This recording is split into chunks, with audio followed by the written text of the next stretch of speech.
Mahkamah Konstitusi berencana memanggil 4 Menteri Kabinet Presiden Jokowi untuk dimintai keterangan dalam sidang sengketa Pilpres 2024. MK akhirnya mengabulkan permohonan tim kuasa hukum Paslon 1 Anies Mohaimin untuk menghadirkan Menko Perekonomian Erlangga Hartarto, Menko PMK Muhadjir Effendi, Menteri Sosial Tri Risma Harini, dan Menteri Keuangan Sri Mulyani.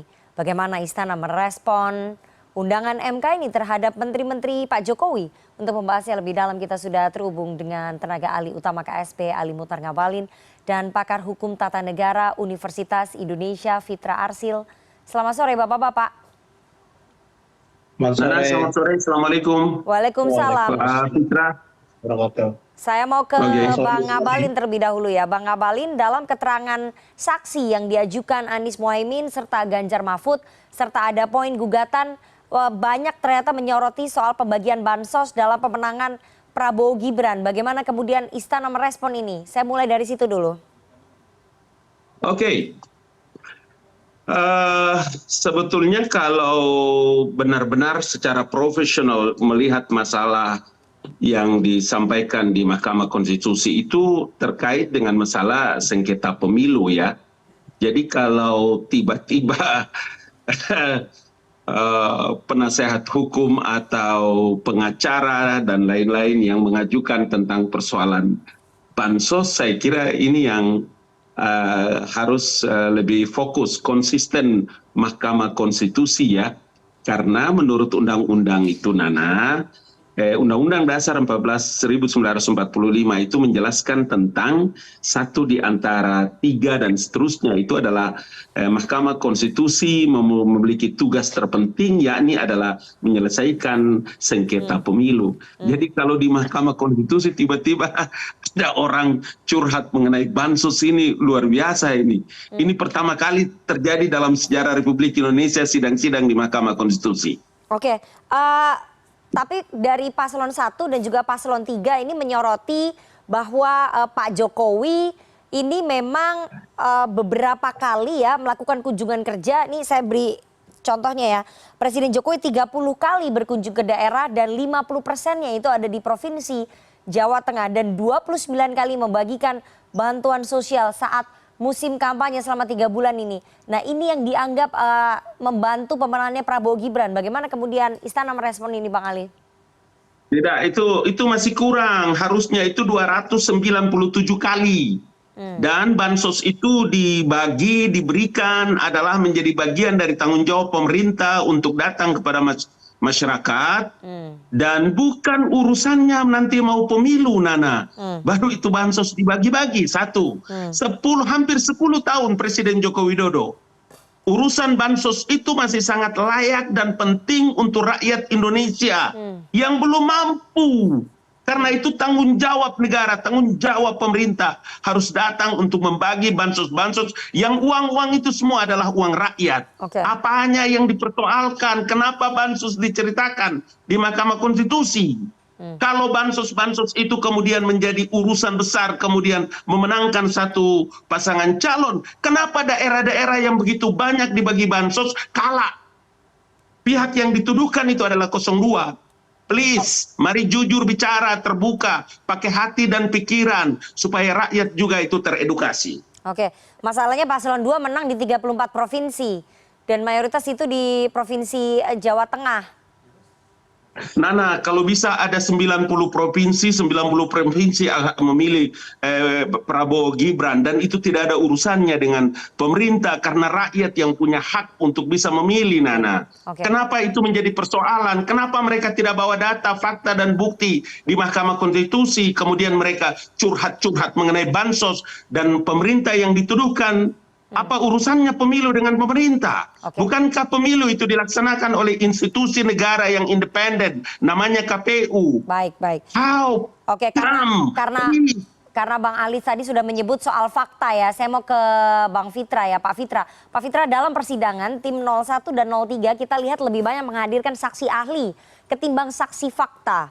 Nah ini tujuannya saksi ahlinya sepertinya untuk memperkuat dalil mereka terhadap korelasi bansos dan pemenangan Paslon 2 menggunakan metode saintifik ya, karena menghadirkan saksi fakta sulit sekali. Ada beberapa yang mundur ternyata menurut mereka dan tidak mau bersaksi di sidang MK. Pertanyaan saya, apakah menggunakan saksi ahli dengan metode saintifik itu cukup kuat untuk meyakinkan Hakim MK bahwa ada korelasi antara pembagian bansos dengan pemenangan Prabowo Gibran? Ya, saya mau setuju dulu dengan Bang Ali Mokhtar Ngabalin ya. Pertama bahwa memang dalil yang seperti sekarang ini baru ini. Bansos dibawa ke PHPU, Perisian Hasil Pemilihan Umum. Ya baru kali ini. Dan tapi memang ada pergeseran dari pemahaman Mahkamah Konstitusi mengenai hasil. Jadi dulu yang disebut hasil itu di Undang-Undang Mahkamah Konstitusi itu hasil itu adalah jumlah suara. Ya. Jadi kalau yang bukan jumlah suara bukan hasil. Jadi Mahkamah Konstitusi dulu tutup mata itu kalau bukan hasil dia tolak, makanya udah disebut nggak mau Mahkamah diajukan. kalkulator. Ya. Nah, lalu ada perkembangan evolusi pendapat Mahkamah tentang ini. Jadi misalnya Mahkamah menemukan formulasi TSM. Jadi TSM itu struktur sistematis masif itu bukan undang-undang yang membuat. Ya. Jadi Mahkamah yang menemukan formulasinya. Jadi Mahkamah melihat bahwa ada yang bukan jumlah suara, tapi dapat ditaksir pengaruhnya kepada hasil. Jadi ini bukan soal jumlah suara, bukan soal angka-angka semata-mata, tapi dia di electoral proses, dalam masa electoral proses, tapi kemudian bisa ditaksir pengaruhnya kepada hasil. Nah itu diadili oleh Mahkamah Konstitusi, maka ada formulasi soal TSM. Nah sekarang ini lebih menarik lagi, ini bukan jumlah suara, bukan juga pelanggaran di electoral proses, bukan soal tahapan nih, bukan tahapan, bukannya dalam proses pemilu itu sendiri, juga mungkin kesulitan ditaksir kepada hasil, ya sulit untuk ditaksir kepada hasil. Tapi didalilkan bahwa niatnya melakukan itu ya untuk mempengaruhi elektoral. Jadi apa yang kebijakan yang dilakukan oleh pemerintah didalilkan berpengaruh kepada hasil karena dimaksudkan untuk itu. Nah, jadi memang akibatnya yang didatangkan bukan lagi saksi fakta kayak dulu itu C1 kayak begitu lagi, bukan karena yang didalilkan adalah kebijakan yang dilakukan untuk kepentingan elektoral. Baik. Maka beban pembuktian yang ada pada para pemohon adalah membuktikan apakah itu terkait gitu kebijakan tersebut. Dengan metode saintifik ini bisa ya?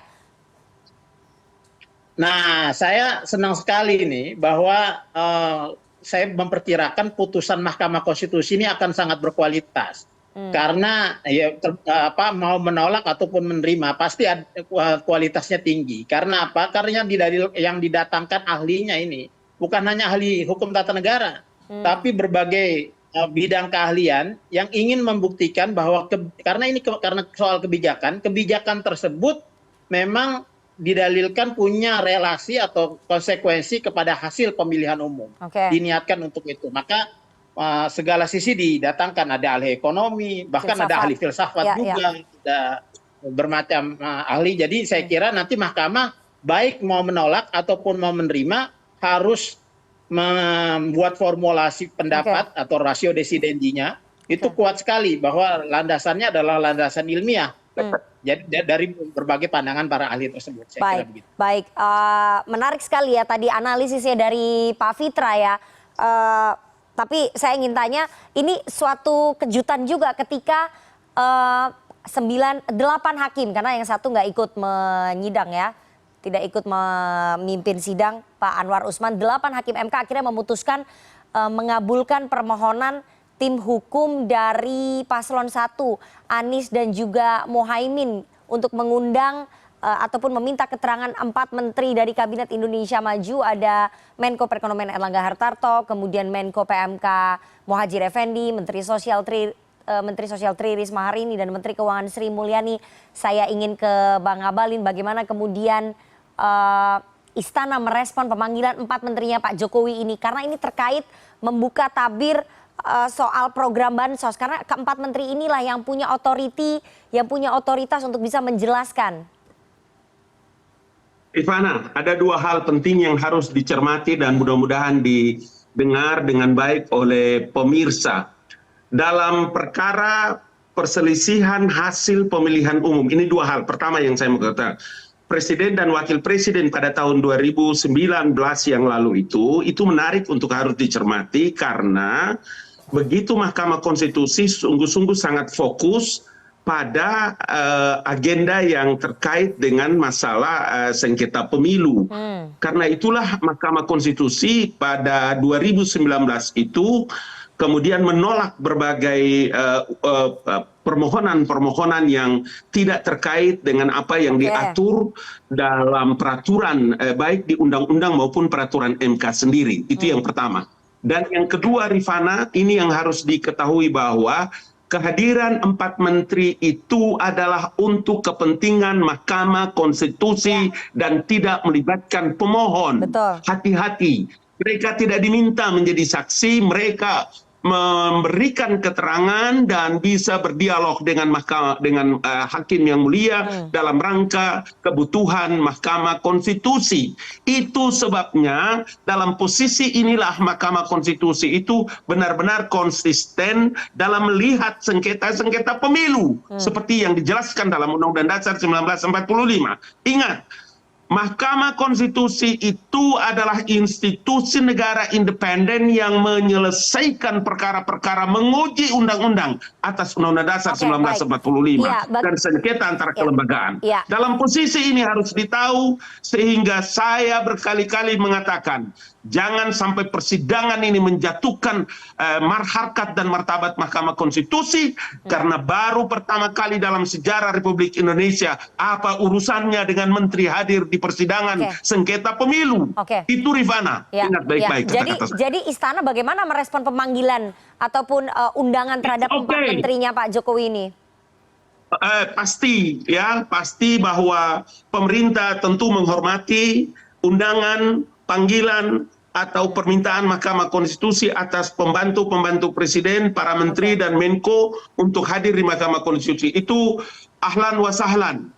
Akan beliau-beliau hadir dan saya dengar juga para menteri telah memberikan komentar bahwa dengan ikhlas penuh tanggung jawab untuk kepentingan Mahkamah Konstitusi dan atas perintah undang-undang mereka tunduk dan taat. Oke, baik. Artinya Istana memberikan izin ya kepada 4 menterinya Pak Jokowi untuk hadir di persidangan Mahkamah Konstitusi. Oke, saya ingin tanya ke Pak Fitra ya. Pak Fitra, ini baru pertama kali dalam sejarah kemudian Hakim MK mengabulkan permohonan dari pemohon menghadirkan pejabat negara ya untuk tahu korelasi kebijakan soal bansos ini. Saya ingin tanya nanti lebih dalam apa sebetulnya yang ingin digali oleh Mahkamah Konstitusi karena nanti pemohon dan juga tergugat kan tidak bisa bertanya begitu ya. Artinya ini akan tergantung sekali dari 8 Hakim MK bagaimana mereka mengeksplorasi kepada 4 menterinya Pak Jokowi ini. Tapi kita harus jeda terlebih dahulu, Bang Fitra, nanti bisa dijawab setelah jeda. Kita akan kembali.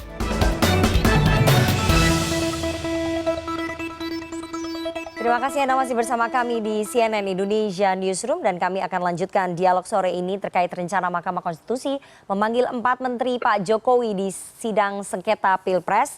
Saya akan lanjutkan ke Pak Fitra Arsil selaku pakar hukum tata negara UI. Pak Fitra, ini agak menarik ya melihat motif dari Hakim MK yang akhirnya mengabulkan permohonan untuk bisa mengundang 4 menterinya Pak Jokowi. Seberapa jauh mereka ingin tahu dan ingin mengeksplorasi sebetulnya terkait dengan korelasi bansos dan pemenangan paslon 2 ini? Ya, karena memang Hakim Mahkamah Konstitusi itu bukan seperti hakim-hakim lain ya.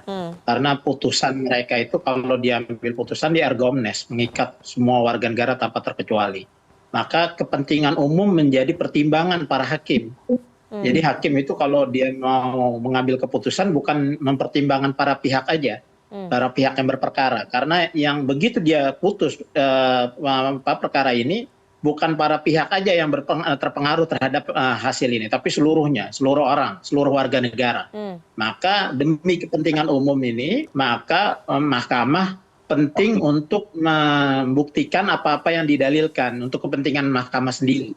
Oke. Kepentingan oleh karena itu karena yang dipersoalkan adalah kebijakan, Ya. maka pembentuk kebijakannya yang yang dipanggil. diundang Ya. untuk memberikan kesaksian. Jadi saya kira saya senang sekali dengan kabar dari Bang Ngabalin ini bahwa pemerintah dengan senang hati memberikan kesempatan pada para menterinya. Memang ini kesempatan juga buat pemerintah untuk melakukan klarifikasi. Apakah benar ada hubungannya kebijakan yang didalilkan itu punya kepentingan elektoral, digunakan untuk kepentingan elektoral. Jadi saya kira itu.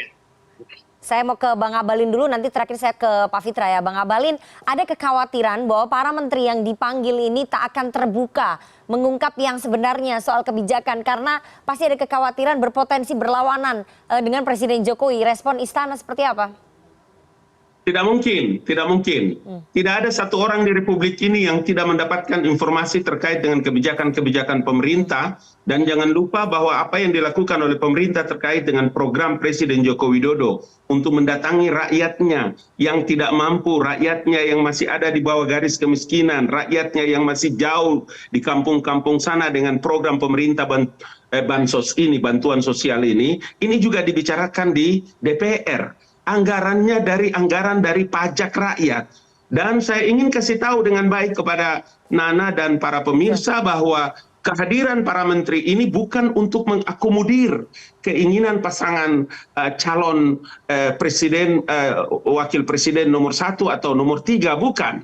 Ini untuk kepentingan Mahkamah Hakim. Ini untuk kepentingan Mahkamah Konstitusi dan kepentingan hakim untuk tadi istilah yang Nana pakai itu adalah mengeksplor agenda-agenda ini termasuk yang tadi disebutkan Pak Fitra. Jadi mari kita lihat ini secara profesional dan tidak ada hal yang harus dikhawatirkan. Nana, 58% lewat Nana. Urusannya ini urusan Bawaslu, urusannya ini adalah urusan kalau sampai pada Bawaslu tidak bisa, sampai kepada Pengadilan Tata Usaha Negara. Bukan urusannya bansos-bansos itu dengan Mahkamah Konstitusi. Itu saja yang saya mau kasih tahu, tetapi saya harus tekankan bahwa pasti para menteri ini akan terbuka dengan semua kebijakan yang dilakukan oleh Presiden. Baik, terima kasih Bang Ali Muhtar Ngabalin, tenaga ahli utama KSP.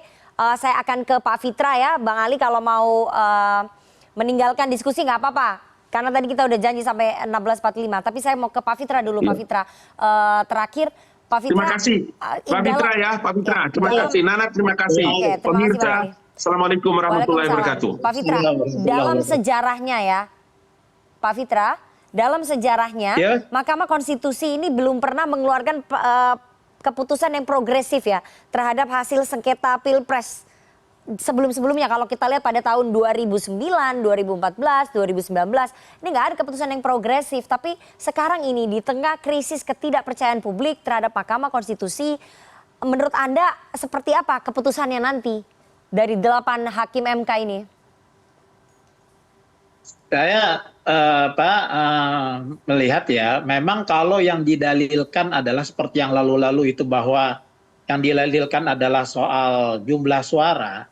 Memang sulit sekali untuk skala Pilpres. Ya, desain pembuktian di Mahkamah Konstitusi itu sangat berat untuk kalau bicara masalah jumlah suara. Ya, jadi beban pembuktian yang ada pada para pemohon itu sangat tinggi. Jadi oleh karena itu maka kalau punya rentang selisih yang sangat besar, maka mendatangkan bukti dan melakukan pembuktian terhadap jumlah suara itu ada banyak problemnya. Problem buktinya, problem menjelaskan bukti tersebut, melakukan pembuktian kan bagaimana terkaitnya kepada hasil dan mendatangkan bukti yang lebih dari 820.000 TPS. Nah ini saya kira untuk skala Pilpres berat sekali. Maka kita lihat kalau di putusan-putusan sebelumnya, kalau dalilnya hanya terkait soal jumlah suara, memang putusan mahkamah menjadi seperti itu. Tapi sekarang yang dipersoalkan ini beyond electoral process. Jadi sudah bukan soal kebijakan. Kebijakan yang berpengaruh pada yang ditaksir pengaruhnya kepada hasil. Jadi saya kira ini menarik sekali dan kita harus pahami bahwa Mahkamah Konstitusi itu adanya untuk melakukan perubahan terhadap hasil pemilu. Jadi final say-nya hasil pemilu itu di Mahkamah Konstitusi. Jadi kita harus katakan saat ini, begitu ada Mahkamah Konstitusi bersidang perselisihan hasil pemilu itu belum ada pemenang pemilu sebenarnya. Karena sedang dipersoalkan dan mahkamah yang akan memutuskan. Baik, jadi kita belum tahu ya apakah kemudian 8 hakim MK akan mengeluarkan keputusan yang progresif. Sekali lagi kita tunggu. Saya kira ini harus berkualitas karena yang didatangkan ahlinya berbagai bidang, dan saya kira ini nanti mahkamah harus mencerna semua kesaksian ahli tersebut untuk menghasilkan putusan yang berkualitas. Kita tunggu nanti keputusannya tanggal 20 April ya, akan seperti apa, dan kita tunggu kesaksian dari 4 menterinya Pak Jokowi di sidang MK Jumat 5 April mendatang. Terima kasih sekali pakar hukum tata negara dari Universitas Indonesia Pak Fitra Arsil, dan sebelumnya ada tenaga ahli utama KSP Bang Ali Mutar Ngabalin. Sehat selalu Pak Fitra. Selamat sore.